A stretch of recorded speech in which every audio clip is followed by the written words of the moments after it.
Hey everyone, this is Mike from the Comic Book Trove, here today with another Omnibus review. And having recently seen the new Batman movie, which is excellent by the way, well worth checking out if you haven't already seen it, definitely gets my recommendation. But having just seen that in the last few days, I'm very much in a kind of Batman mood again here, so I thought, let's check out a Batman Omnibus on the channel today. Specifically, we'll look at the Road to No Man's Land Omnibus here. So this is a book which, as the title suggests, it's the prelude to the main No Man's Land event. This is all the build up to it, but in itself, it's still a huge book and a huge chunk of material collected in here. So we're going to take a look at it today, give one of my usual overviews as I flick through, showcase it, hopefully give you that insight into what it's like if you're not too familiar with the material. And I'll share some thoughts as I go through it. Now, to just take a look at the disc jacket firstly, it's an all matte finish on this particular book. On the No Man's Land Omnibus Volume 1, which directly follows on from this, they went with a glossy dust jacket, so a bit of a mismatch, but not really a problem. I do like this matte finish though, it just has a kind of a cool look to it, a nice feel to it. I don't know, I just like it.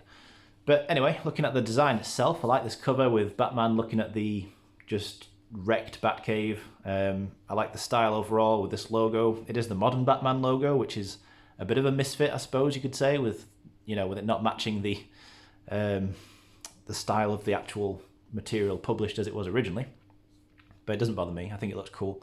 And on the back, we get this little blurb of what's going on. So earthquake, and that is really what it all comes down to. In the simplest way, summarizing what goes on in here, it's a huge, devastating earthquake that just wrecks Gotham City. Just decimates the city, leaves it in ruins, and leaves Batman and his allies desperately trying to do what they can to kind of help out those who survive. It's a huge thing. It's massively tragic, really, in a way. We see all kinds of these sort of individual sad stories as we see how different people are affected by what goes on in here. Now, the table of contents is always a nice thing to see because it's never a given that you get one of these, especially in a DC omnibus. But there's a lot of material in here, so a huge chunk of stuff. And you pretty much just get going straight away when you jump in. So in, I think, just this first issue or the second issue, the quake itself strikes. And yeah, it's just immediately devastating. A lot of the artwork in here is kind of a similar style. It's that kind of late 90s style. But here we're seeing, for example, already the effects of the quake taking place. This lasts for a few issues. We kind of see it striking different parts of Gotham. Batman himself is in the cave at the time. He ends up getting trapped in the water beneath the cave. Has to desperately try and find a way out. But as you can imagine, if an absolutely massive earthquake struck a large city like this that was just thoroughly unprepared, it is truly just absolutely devastating. You start to get, I think, Blackgate Prison, we see early on, effectively gets so damaged by the quake that there's a prison break attempt. A lot of prisoners manage to get out and onto the streets of Gotham. And you've got criminals generally taking advantage of the situation, looting, rioting, and other crimes, other criminal activities.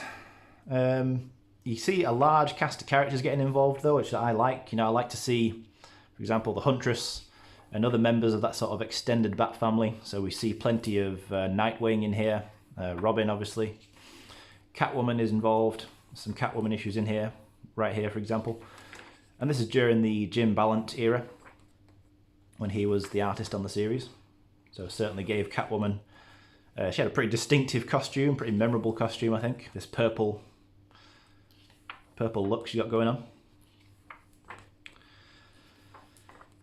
on. But really, there's this kind of common theme of just absolute desperation and hopelessness really running through here. Because Batman, we see a thoroughly overwhelmed Batman. He really just almost can't comprehend what he needs to do. There's moments where he outright says to Alfred or Robin, whoever else, that this is like not what he's. This is almost beyond his scale of what he can help with, really.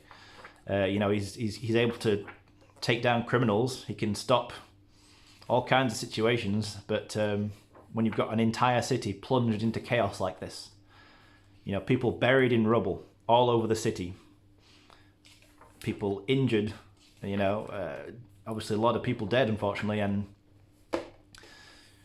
it's not good for Gotham, to say the least. It's not looking good as of the events in this book, because the city gets kind of cut off. There's food shortages, not really anywhere to shelter.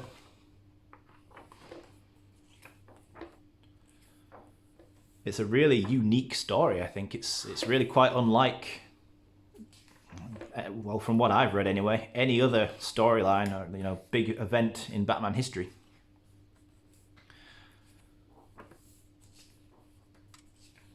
Because it's also just such a unique situation.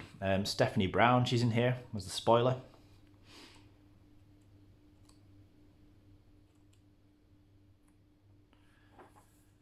Barbara Gordon, she's Oracle during this time. So she sets up in, I think she's in the GCPD building. Possibly not, actually, I might be mixing that up. But she is doing her best to provide intel and support to Batman, Nightwing, Robin, anyone else who's there. But what we see really, a lot of sort of almost vignettes told through here. We see the experiences of individual kind of random citizens of Gotham and how they're dealing with the situation, I suppose. And there's a lot of really kind of sad stories like this one right here. This kid who has an accident and ends up being paralyzed, and we see the father, his life basically falls apart. His family, because it was kind of his fault. I mean, it wasn't his fault. Basically, his kid was playing and jumped at him, and he didn't grab his kid in time, so the kid was hurt. So like his wife kind of blames him for it. It's just so sad. And I won't spoil exactly how that ends, but let me tell you, that's just one example of the sadness scale, the scale of tragedy just being notched up to like 11 out of 10 with some of the stories in here, honestly. There's a story here, there's like this party of guests who were celebrating someone's birthday on the night of the quake. They've been trapped underground for like the 10 days or whatever since the quake was finished. And Batman finds them in a situation where they're contemplating cannibalism because they've got literally nothing to eat. So, pretty grim stuff, as I say. It's just not a cheery story whatsoever. Bruce Wayne, he's doing his best to use his considerable, vast wealth to help out as much as he can. He's opening kind of shelters across the city, trying to bring in food and other supplies. But it's like almost a drop in the ocean, really. Even somebody with all of his resources isn't able to fully deal with just the sheer scale of what's going on here. And, ultimately what ends up happening, because of the sheer extent to which the city's been destroyed, the way it's plunged into chaos, ultimately criminal gangs start splitting up the ruins into their own territories. And the US government declares it a no man's land, literally cuts it off from the rest of the country, basically says no one goes in, no one comes out. And that kind of leads into where we end up in the no man's land story proper, when that gets going. But a lot of the artwork in here, this is one of those events, one of those big storylines where to me there isn't a huge amount of distinctive artists running through here. There's artwork by, for example, Norm Brayfogle or Jim Aparo, who's obviously a kind of classic Batman artist. But it's one of those for me where nothing really stands out as really great artwork, and at the same time there's nothing offensively bad, you know what I mean? There's nothing that I've seen as I've read through the book and thought, yeah, that's not good. it all does the job. It's effective artwork. You know, it's a very dark story, so there's literally a lot of dark colours. I mean, that's often the case with Batman stories anyway. But yeah, it's a really interesting read. I mean, it's as I say, it's not something to read if you want to read a light-hearted story to cheer you up or have a good bit of fun. It's quite a serious story. So I just want to obviously make that known.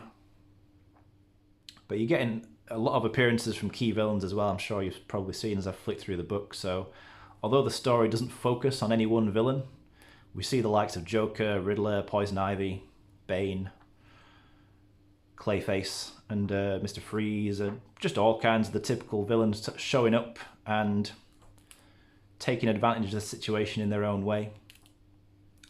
Azrael is still around.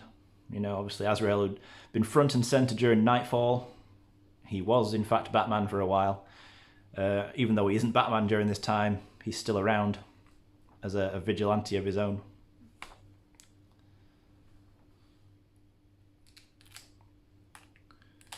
But yeah, so this is very much just the setup, so it's not a complete story. You know, as of the end of here, I think the final page in here actually, yeah, was this story that promised to continue in No Man's Land Omnibus Volume 1.